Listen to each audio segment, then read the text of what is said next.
దానికంటే ముందు జరిగిన సన్నివేశం. ఎందుకంటే గౌరవ మంత్రి గారు మెదక్ జిల్లా ఇన్ఛార్జిగా ఉన్నప్పుడు అక్కడ ఆనరబుల్ మెంబర్ గారు అంటే లోక్సభ మెంబర్ గారు రఘునందన్ గారు రిసీవ్ చేసుకున్న క్రమంలో ఒక పద్మశాలి ముద్దుబిడ్డ కాబట్టి ఆమెకు నూలు వస్త్రంతో అంటే నూలు దాంతో కండువలాగా వేయడం జరిగింది. అంటే రిసీవ్ చేసుకోవడం జరిగింది. మినిస్టర్ గారు రిసీవ్ చేసుకున్న దానికి బీఆర్ఎస్ సోషల్ మీడియా అంటే ద డైరెక్షన్ ఆఫ్ కేటీఆర్ గారు కేసీఆర్ గారు ఆ బీఆర్ఎస్ సోషల్ మీడియా ఆ వర్డును అంటే ఒక హోదాలో ఉన్న వ్యక్తికి ఒక మినిస్టర్ గారికి రంకు అనే ఒక వర్డ్ యూజ్ చేసింది. దానికో భాగంగా మీడియా వాళ్ళు అడగడం ద్వారా కేటీఆర్ ఈ విధంగా అన్నాడు, కేసీఆర్ సోషల్ మీడియా ఈ విధంగా అంటుండు ఏంటి అని సమాధానం చెప్పంటే ఈ రంకు అనే వర్డ్ వాళ్ళకి ఎక్కువ తెలుసు. ఎందుకంటే వాళ్ళ పనులు అట్లాంటి పనులు చేసింది కాబట్టి అట్లాంటి పనులు వాళ్ళకే తెలుసు, కేటీఆర్ గారికి కేసీఆర్ గారికి తెలుసు. ఎందుకంటే నాగ చైతన్యకు డైవర్స్ కావడానికి కారణము ఈ కేటీఆర్ గారు కేసీఆర్ గారు అని చెప్పడం జరిగింది. ఎందుకంటే సుప్రీంకోర్టు కానీ ఇంకా వేరే కోర్టులు కానీ హానరబుల్ అంటే మధ్యవర్తిత్వం ద్వారానే కొన్ని సమస్యలు పరిష్కారం అవుతుందని దాని ఉద్దేశం. ఎందుకంటే ఈ కేసు నాగ చైతన్య డైవర్స్ కారణం ఎందుకంటే దానికంటే ఒక ముందు ఏంటంటే ఫోన్ ట్యాపింగ్ ఉంది. ఫోన్ ట్యాపింగ్ ద్వారా చాలామంది విషయాలు బయటకు వచ్చినాయి.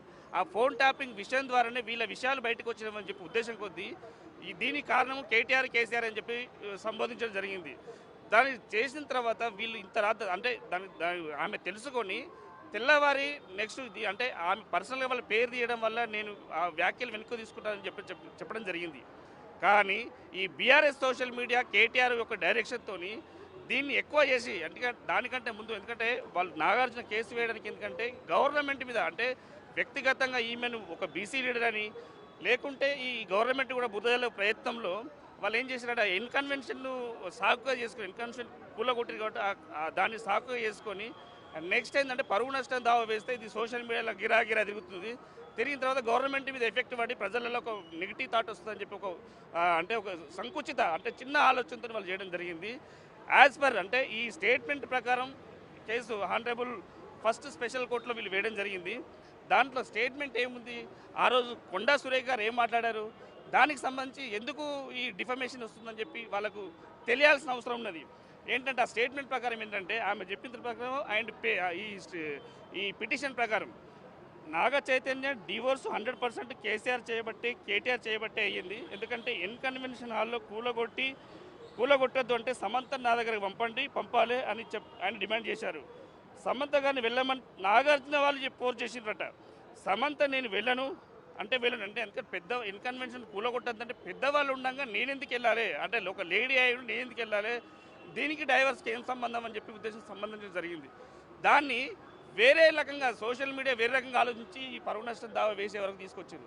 అంటే ఈ కేసులో దీనివల్ల ఈ స్టేట్మెంట్ వల్ల ఏం లేదు, దీనివల్ల కేసు అవుతుందని మేము భావించట్లేదు. సరే ఇదంతా అయిపోతే నట వారసుడు ఈ నటుడు నాగార్జున ఉన్నాడు కదా, ఈయనకు సంబంధించి కేసు దేనికి సంబంధించింది డిఫమేషన్కి సంబంధించిన కేసు.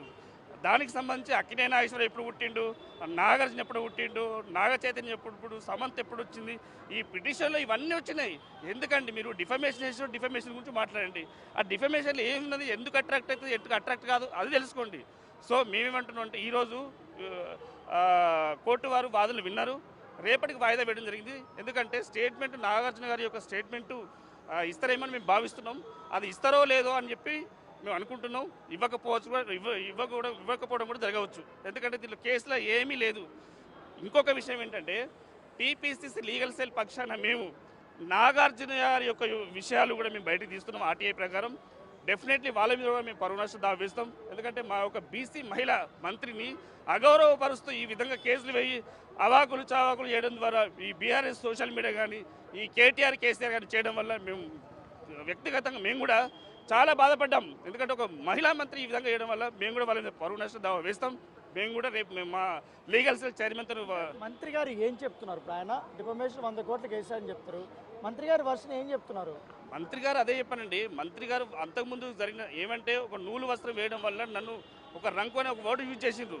ఆ యూజ్ చేయడం వల్ల ఈ బాపుగాడు జయంతి వేడుకలకు వచ్చిండ్రు. అక్కడ ఏంటంటే ఇది జరిగిందని చెప్పి దానికి ఎక్స్ప్లెనేషన్ ఇస్తున్న క్రమంలో ఏంది కేటీఆర్ కేసీఆర్ విషయం చెప్పమని చెప్పారు. చెప్పడం వల్ల అక్కడ కదా ఈ సమస్య స్టార్ట్ అయింది.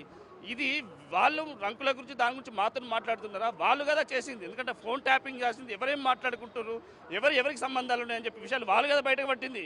సో దానివల్ల ఆ విషయం నేను బయట పెట్టినా, నేను కొత్త విషయం ఏం బయట పెట్టలేదని చెప్పడం జరిగింది. సో రేపు నాగార్జున వస్తారా రారా అనేది కోర్టు నిర్ణయం. సాక్షులుగా ఇప్పుడు యార్లగడ్డ సుప్రియాని పెట్టారు, ఏంటి వాళ్ళకున్న వాళ్ళకు ఇదే చెప్పాను ఇంత పిటిషన్లో కూడా నాగేశ్వరరావు గారిని మొదలు పెడితే, సుప్రియ గారిని మొదలు పెడితే, సుమంత్ గారిని ప్రతి ఒక్కరి పేర్లు మెన్షన్ చేసింది. ఎందుకంటే వాళ్ళు మేము నటులం అని చెప్పడానికి ఈ పిటిషన్లో చేయడం జరిగింది. ఈ పిటిషన్లో ఏమీ లేదు. డెఫినెట్లీ మేము మా పక్షాన ఈ కేసు ఉంటుంది. డెఫినెట్లీ సురేఖ గారికి విషయంలో ఎలాంటి నష్టం జరగదు, ఇలా బాగుంటుంది అని మేము భావిస్తున్నాం.